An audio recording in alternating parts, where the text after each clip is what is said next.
What do you do when the world does not reward your effort? When you gave everything and still came up short? When the hours, the discipline, the sacrifice end not in applause, but in silence? You start again, not because you are told to, not because someone is watching, but because you are the kind of person who refuses to let failure be final. The masses see failure as a wall. The wise see it as a mirror. Most will look once, wince, and walk away. But the rare ones, the builders, the seekers, the warriors of becoming, they will stare long enough to recognize the truth. Failure is not a dead end. It is a door, and the handle turns from the inside. What separates the broken from the unbreakable? Not luck, not gifts, not fate, but response. You are not what happens to you. You are what you do with what happens to you. Fall 7 times, get up 8. Not because it's poetic, but because the 8th rise is who you really are. There is no straight path to greatness, only spirals. You will circle back to the same fears, the same doubts, the same failures. But each time you are different. Each time you carry more weight, more wisdom, more war within your bones. You say you've failed. But what if that failure was the first true sign you're alive? Truly alive. Not numbed by comfort, not sleepwalking through existence, but feeling the friction of becoming, burning at the edge of your own limits.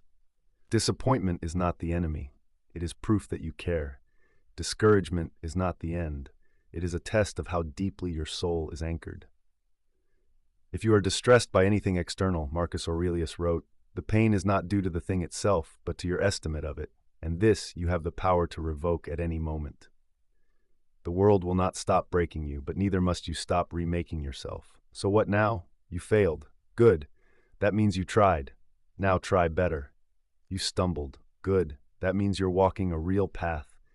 Now walk straighter. You fell. Good. That means you left the ground. Now rise higher.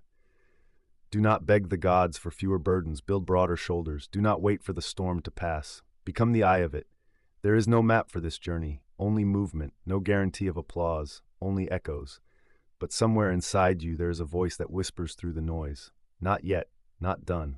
Begin again. There is an old tale from the East of a blacksmith who forged swords for kings, but whose hands were burned more often than praised. He spent years mastering the flame, not to tame it, but to learn how to bleed with it. One day a young apprentice asked him, how do you keep going when the steel resists, when it cracks, when it cuts your hand? The blacksmith looked at his scarred palms, smiled faintly, and said, because I am not here to feel pleasure. I am here to make something unbreakable. And that includes myself. We forget this in a world of soft comforts. We forget that the soul is not made in easy times. It is not carved in moments of certainty. It is forged in the fires of failure.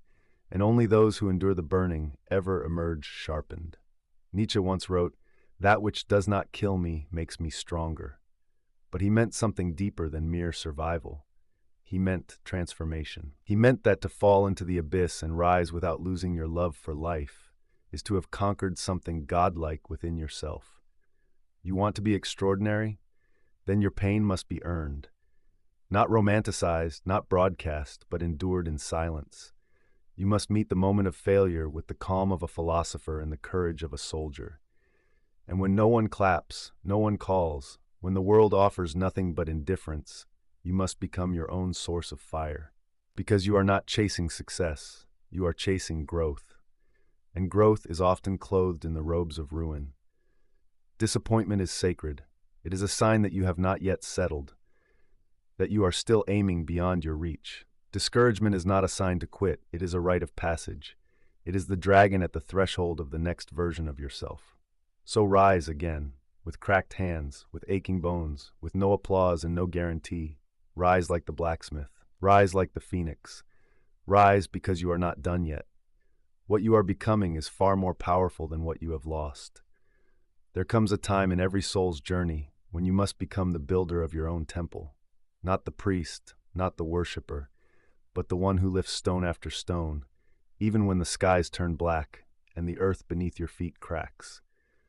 Because no God is coming to rescue you.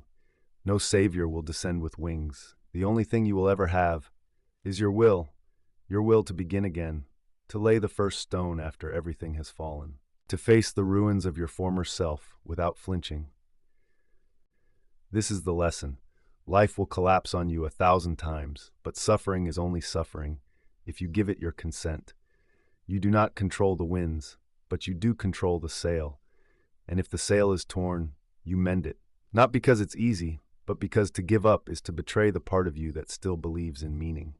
There is a deeper reason to keep going, not for success, not for pride, but because there is something sacred about the soul that refuses to die before its time. Because the one who builds again and again becomes indestructible, not immune to failure, but reborn through it. Like Odysseus, washed ashore after storms, stripped of glory, but not of resolve. He still remembers home, he still walks forward, and so must you. Let the world call you foolish, let them mock your rebuilding, let them whisper, he failed again. But let the echo of your answer be silence, discipline, and the sound of the next stone being laid. This is how legends are built, quietly, patiently, one fall at a time, no disappointment, no discouragement. If you failed, start again, again and again and again, until what you build outlasts even you.